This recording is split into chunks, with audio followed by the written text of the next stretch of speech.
usia 10 atau 11 tahun. Bisa lihat ke Ibu? Coba lihat ke sini ya. Dia pulang dari sini dapat oleh-oleh ilmu yang terserap dalam hati, dalam pikiran, dan anak-anak bisa menjadi bekal untuk dalam kegiatan sehari-hari, diterapkan dalam kegiatan sehari-hari. Pertama, orang itu harus punya ilmu, ya, karena tidak punya ilmu bagaikan nanti berjalan di kegelapan. Yang kedua, di atas ilmu masih ada adab.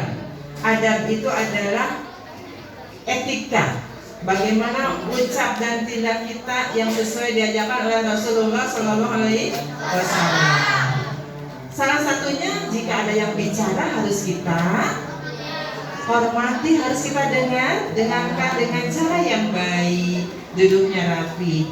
Anak-anakku sekalian, Ibu sengaja ingin hadir di sini, bertemu dengan anak-anak kelas 4 dan 5, karena Ibu tahu usia anak-anak sudah lebih dari 9 tahun, walaupun belum sampai 15 tahun. Anak-anakku sekalian, sebagai muslim dan muslimah, ada batas waktu dewasa, yaitu ketika kita akan menginjak 15 tahun. Itu disebut usia akil balik. Apa artinya akil balik? Di mana segala tanggung jawab perbuatan kita ditanggung oleh diri sendiri. Sekarang anak-anak wajib belajar sholat, wajib belajar berwudu, istinja, berbuat baik, menuntut ilmu, wajib. Tapi kewajiban itu jatuh kepada orang tua. Jika orang tua tidak memerintahkan untuk melakukan itu, orang tuanya berdosa. Tetapi jika anak-anak sekarang patuh pada orang tuanya dapat pahala. Kitanya nanti sudah siap ketika menginjak akil balik. Dalam hukum Islam ada 3 ciri orang yang masuk akil balik. Ayo, ini penting loh. Jadi kita punya persiapan untuk menerima buku catatan dari Allah. Setiap perbuatan kita, ucapan, gerak, perbuatan kita tidak akan lepas dari catatan malaikat Raqib dan Atid. Yang mencatat amal baik siapa? Malaikat Raqib. Yang mencatat amal kejelekan, malaikat Atid. Kedua malaikat itu tidak akan pernah lepas mencatat amal-amal kita. Sekarang anak-anak masih mengerjakan sholat, ya, atau berbuat salah, itu akan masuk pada buku orang tua. Makanya orang tua wajib memerintahkan mendidik putra-putrinya dalam hal ilmu pengetahuan agama Islam yang akan menyelamatkan, membahagiakan kehidupan dunia dan akhirat. Anak-anakku sekalian, ada 3 ciri akil balik. Yang pertama, muslim laki-laki dan perempuan sudah masuk usia 15 tahun. Yang kedua, laki-laki dan perempuan sudah usia 9 tahun sebelum 15 tahun, tapi sudah bermimpi jima. Nanti anak-anak akan paham. Itu akan sudah masuk akil balik. Yang ketiga, tidak masuk anak laki-laki, muslim laki-laki, tapi khusus untuk muslimah. Anak-anak perempuan yang usianya sudah 9 tahun sebelum 15 tahun tapi sudah mendapatkan haid atau menstruasi. Haid menstruasi adalah salah satu kodrat dari Allah. Karena anak perempuan nanti akan melahirkan putra, mengandung, maka setiap bulan akan dibersihkan darah-darahnya. Menurut medis adalah sehat bagi perempuan yang haid atau menstruasi. Jika salah satu di antara anak-anak sudah sampai pada ketiga ciri itu, kecuali 15 tahun ya, yang dua itu berarti anak-anak sudah akil balik. Artinya segala kewajiban anak-anak berbuat, tidak sholat, tidak puasa, sholat, puasa, ngaji, sudah penuh catatannya. Yang depan siapa namanya siapa? Ya? Ya? Kristan. Oh, Ihsan, ya Allah. Maaf. Ihsan.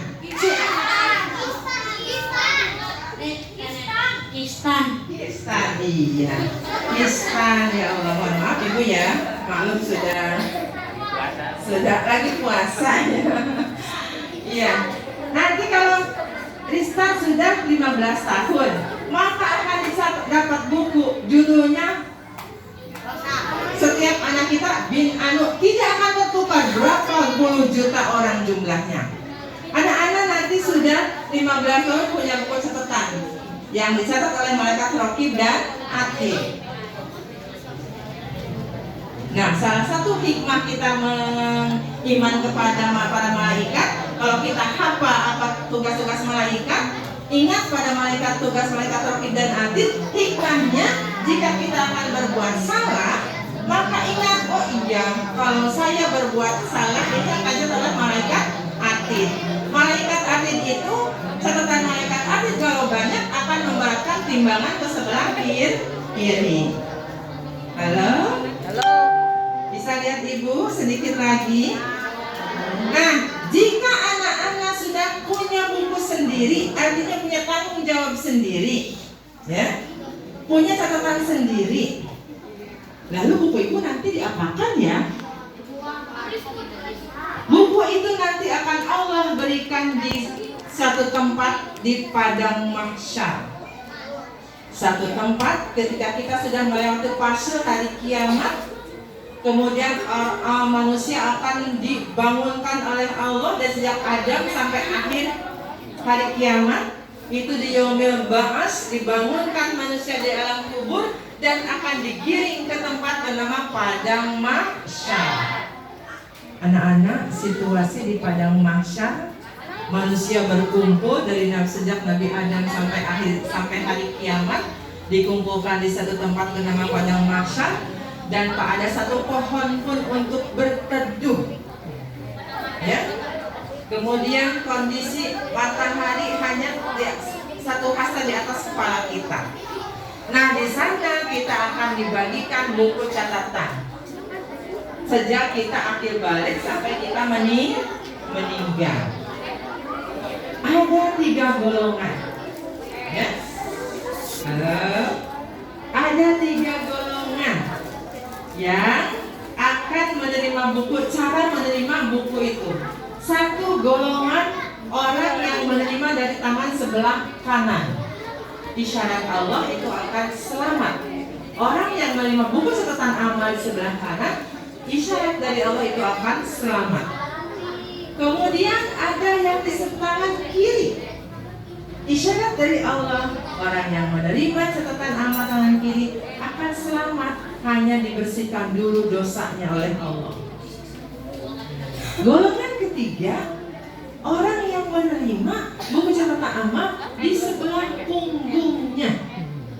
Isyarat dari Allah, yang menerima buku catatan amal sebelahmu akan celaka. Kita dari sekarang mau pilih yang mana ya? Sebelah kanan. Tergantung catatan amal yang hasil malaikat Raqib dan Atid. Anak-anak sudah belajar berwudu, bacaan wudu? Jika kita ingin selamat, maka jadilah manusia yang takwa. Takwa itu artinya menjalankan perintah Allah, meninggalkan apa yang dilarang oleh Allah. Berbuat baik kepada manusia, berbuat baik dan berbuat baik terus-menerus. Insya Allah kita akan menerima buku catatan amal di sebelah kanan. Anak-anak setiap wudu sudah hafal bacaan wudu setiap rukunnya? Sudah. Ketika kita mencuci tangan, diantaranya tangan sebelah kanan, apa doanya? Allahumma a'tini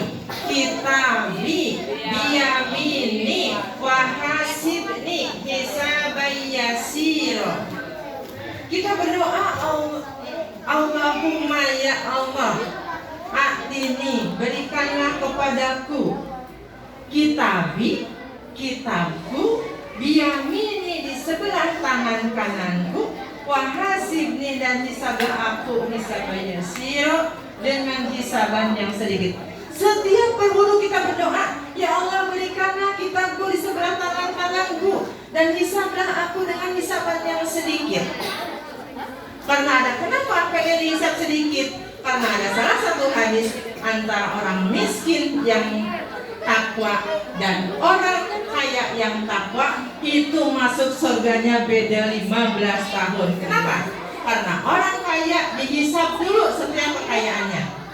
Jangan dikira kita punya kerudung begini Allah tidak hisab, ya. Punya harta yang Allah berikan Allah tidak hisab. Makanya kita berdoa, ya Allah berikanlah kitabku di sebelah tangan kananku, dan hisabah aku dengan hisaban yang sedikit.